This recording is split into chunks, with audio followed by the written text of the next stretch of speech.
आज थोड़ा घर से निकली हूँ मॉर्निंग टाइम में फूल तोड़ते। तो देख रही हूँ ये पीछे पीछे ना 3-4 नया नया घर बन गया है। अब इतना बारिश 1 महीना से कि घर से निकलना ही बंद हो गया है। तो थोड़ा सा फूल तोड़ी हूँ पूजा के लिए और टहलना भी हो जाएगा।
पूजा कंप्लीट हो चुका है।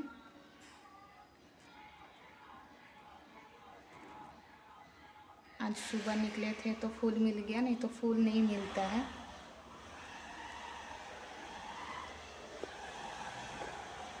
तो हो गया पूजा। अब मैं जा रही हूँ अपने घर रूम पे, घर ही में हूँ, पेट पूजा करने। আজকে আরও একটি লোভনীয় বেঙ্গলি রেসিপি আপনাদের সামনে তুলে ধরেছি, বাদামের বাটা। এটা শুকনো একটু তেল দিয়ে করে লবণ দিয়ে করে ভেজে নিয়েছি, আর একটা শুকনো লঙ্কা দিয়েছি। কাঁচা লঙ্কাও দিতে পারেন, কিন্তু শুকনো লঙ্কার আলাদা টেস্ট হয়। তো এটাকে আমি পেঁয়াজ দিয়ে করে আধা বাটা করে বেটে নিব, পুরো পেস্ট করব না।